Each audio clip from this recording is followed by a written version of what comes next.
Good morning all of you. आज अभी जो मैंने देखा द हिंदू की headline, UP TET cancelled after paper leak 26 held. ये एक आम जनता के कानों में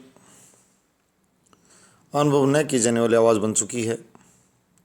पेपर लीक हुआ, अध्यक्ष पकड़ा गया, केरला में ये कर दिया गया, बंसीलाल यूनिवर्सिटी में ये कर दिया, माननीय न्यायालय ने आदेश दिए हैं असिस्टेंट रजिस्ट्रार की नियुक्ति के लिए भर्ती प्रक्रिया फिर से आरंभ की जाए। यूपी टेट का पेपर लीक का मामला आया और ढेरों सारों जो अपराध हैं वो मीडिया की सुर्खियाँ बन पाए न बन पाए, वो व्यक्तिगत रूप से जुड़े हुए प्रार्थियों के हैं। हम अपराध विज्ञान की दृष्टि से अपराध के शोधार्थियों से जो क्रिमिनोलॉजी पढ़ रहे हैं या रिसर्च कर रहे हैं उनको चैनल आमंत्रित करता है कि हम चाहते भारत माता की धरती पर से इस भारत माता पर गुंडागर्दी का खात्मा हो। मैं इनको गुंडागर्दी कहूँगा सभी। कैसे हो? अभी तक, आज नहीं, आज से 20 साल पहले भी वो लोग रिसर्च के रूप में देखें कि इस तरह की गुंडागर्दी करने वाले कितने लोगों को सज़ा मिली है, कितने लोगों को नामजद किया गया था। आज मैं प्रबंधन की तरफ ले जाऊंगा, अपराध मुक्त प्रबंधन, और हम यही चाहते हैं कि हमारे देश में अपराध मुक्ति का वातावरण कैसे बने। किरण बेदी की तिहाड़ जेल के समय की जो विचारधारा, आइडियोलॉजी की, कैदियों को पढ़ाना, प्रेरित करना, उनको कुछ कला सिखाना, इस तरह की बातें थी जो सुर्खियों में बना। आज मैं उसी बात पर ले जाऊंगा। आलोचनाओं के बजाय पहले हम प्रबंधन पर जोर देंगे। कहते हैं उत्कृष्ट कार्य करवाने के लिए दो ढंग होते हैं, पुरस्कार और दंड। न्यूट्रलिटी, उदासीनता पूरे ढर्रे में उदासीन बना देती है। आज हम भी उधर ही बढ़ेंगे कि ज़्यादा बेहतर क्या है, किन किन लोगों को पुरस्कृत किया जाए, किन लोगों को दंडित किया जाए। पुरस्कृत भी उन लोगों को करना पड़ेगा जिन्होंने ईमानदारी से कार्य किया हो, ईमानदारी का वास्तविक सर्टिफिकेट हो, बनावटी नहीं। यानी अच्छे और बुरे में, सच्चे और झूठे में, गुणवान और निकम्मे में हमें भेद करना होगा। ये प्रबंधन की थ्योरी भी है कि उत्कृष्ट कार्य, एक्सीलेंस के लिए कैसे एम्प्लॉय को प्रेरित किया जाए। आज वही बात यहाँ फिर बढ़ रही है धीरे धीरे कि इन लोगों को हतोत्साहित कैसे किया जाए। ये अपराध क्यों हो रहे हैं, क्यों इस तरह का वातावरण तैयार हो रहा है बार बार कि लोग गलत कार्य करने के लिए प्रेरित हो रहे हैं। तो ज़्यादा मैं शोधार्थियों से कहूँगा पहले अपराध के कारणों पर चर्चा की जाए। अपराध कौन लोग प्रवृत्त होते हैं। एक बार भूत सवार हुआ था, परसेंटेज जो एकेडमिक उपाधियाँ जो प्रतिशतता के आधार पर लोगों को नौकरियाँ मिलने लग गई थी, तो लोगों ने इधर उधर के ज़्यादा दांव पेच या अवैध कार्य शुरू किए। बाद में पता लगा कि ये कोई आधार नहीं है, लोगों को दूसरी तरह की पात्रता परीक्षाएं पास करके दिखानी पड़ेंगी, तो योग्यता की तरफ लोग प्रेरित हुए पढ़ने और सीखने के लिए। तो एक विशेष बात ये सामने आई कि जो इस तरह कार्य के लिए जो लोग आगे आ रहे हैं उसको सरल बनाया जाए क्या। मैंने पहले कहा था सरकारी सेवाओं को मेवक नहीं सेवक में तब्दील किया जाए। बार बार कह रहा हूँ मैं ये बात।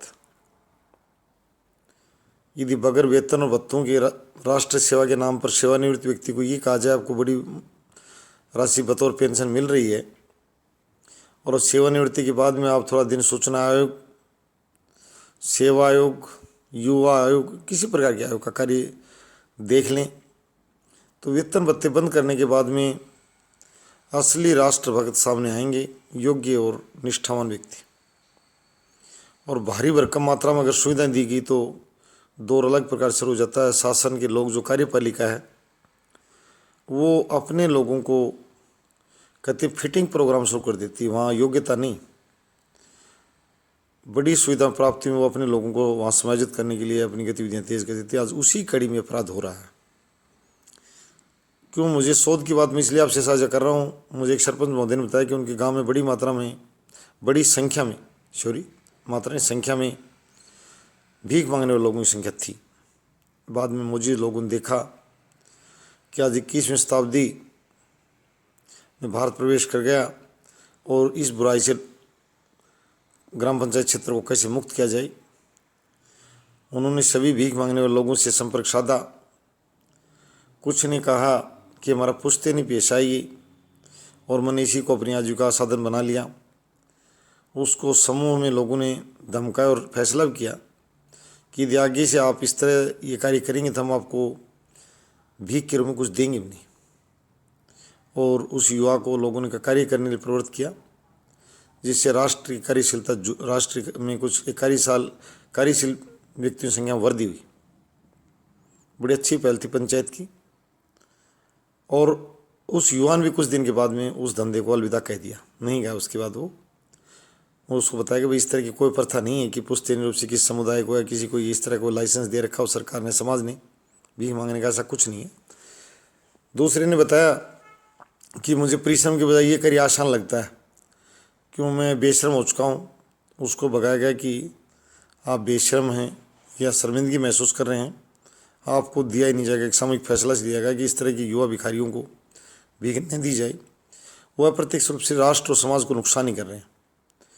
और उस व्यक्ति ने बाद में गांव में दूसरे जो महत्वपूर्ण कार्य थे, पेड़ लगाना, वृक्षारोपण, सफाई और दूसरे प्रकार के सुरक्षा संबंधी कार्यों में अच्छा हाथ बटाया।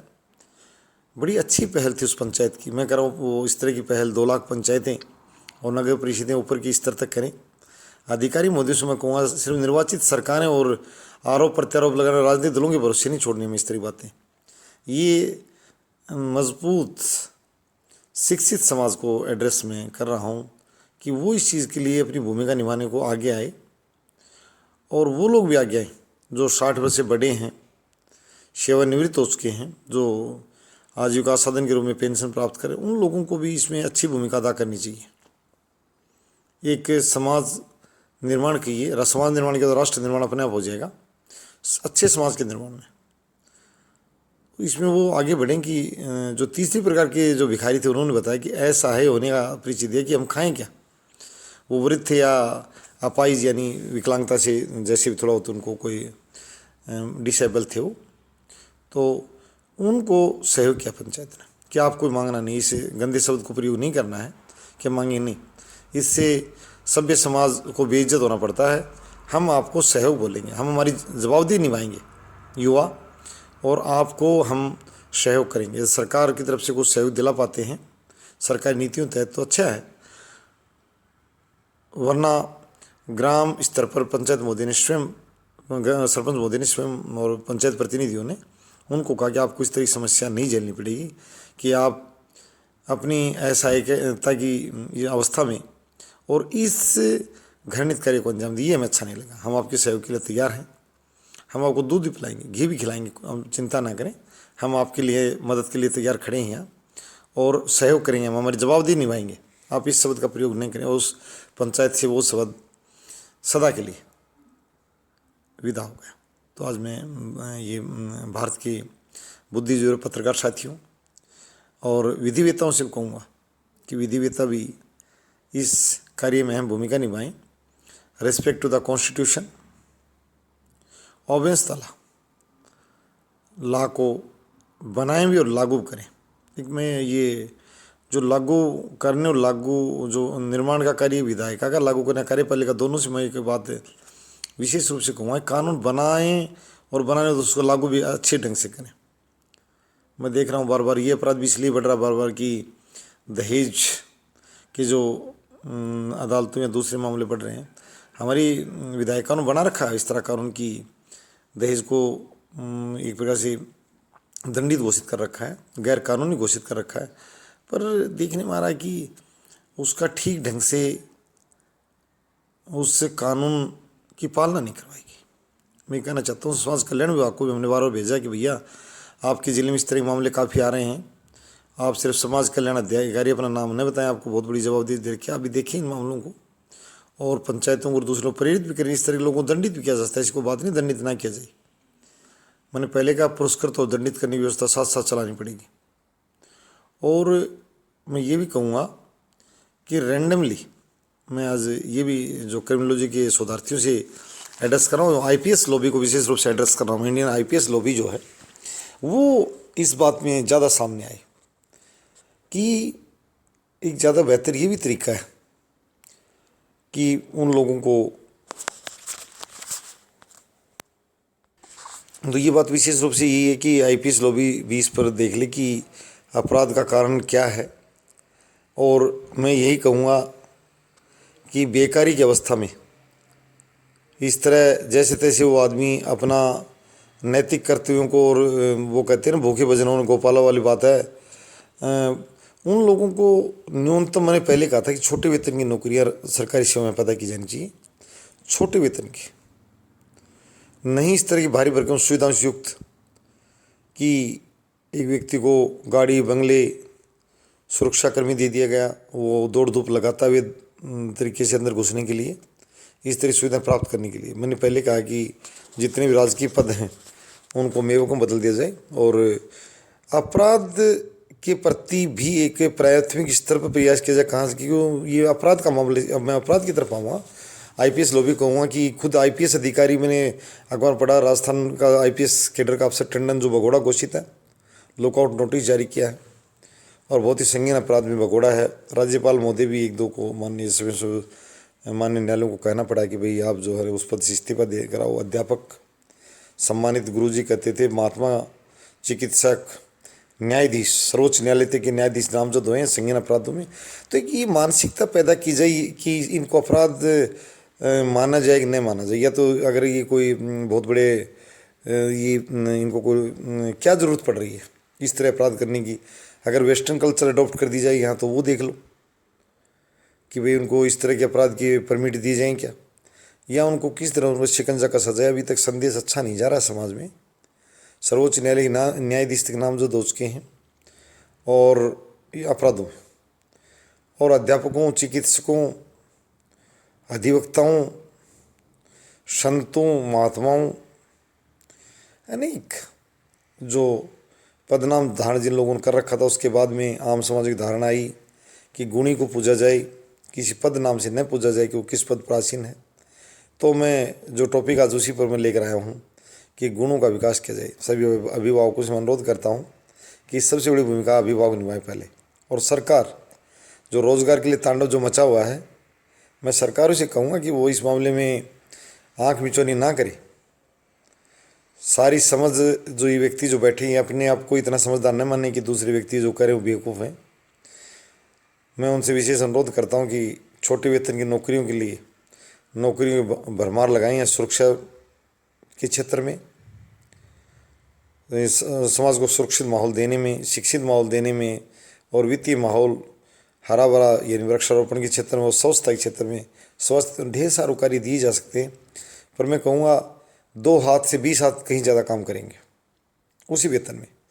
तो आज मैं ये भी कहूँगा कि गुणों के विकास पर जोर के साथ साथ छोटे वेतन की नौकरियों की भरमार की जाए सभी राज्य सरकार द्वारा। और टेट करने के बाद लोगों को ये नहीं लगे कि जो टेट कर गया वो तो कहाँ पहुँच गया। मैं कहा नहीं, ऐसा नहीं है। लोगों को अध्यापन का ज़्यादा से ज़्यादा मौका दिया जाए टेट के साथ भी, और सरलीकरण प्रक्रिया की तरफ बढ़ाया जाए हर कार्य की। मैं ये बार बार कह रहा हूँ कि सरल बनाया जाए किसी कार्य को। इस तरह के हथकंडे न बनाने पड़े कि रोज़गार प्राप्त करने के लिए या कोई शैक्षिक उपाधि प्राप्त करने के लिए जो हथकंडे लगाए दूसरे को नकल देते पकड़ा गया, ये नहीं। और मैं एक बात और बताऊँगा ये आईपीएस कैडर से कि वो चाहे उनके आईपीएस अधिकारी उस दौड़ में आए, कम से कम हमारे आरक्षण की व्यवस्था है, उनकी कैटेगरी के प्रार्थियों से उनका मुकाबला करा दिया जाए। तो किसी व्यक्ति से कम जिसकी 20 वर्ष सेवा हो चुकी है, अगर उसको कोई व्यक्ति युवा ये कहे कि मैं ज़्यादा उससे उसी किसी की श्रेणी से संबंध व्यक्ति ज़्यादा योग्य हूँ, तो इस तरह के व्यक्तियों को उसके साथ प्रतिस्पर्धा कराकर उसको मौका दिया जा सकता है।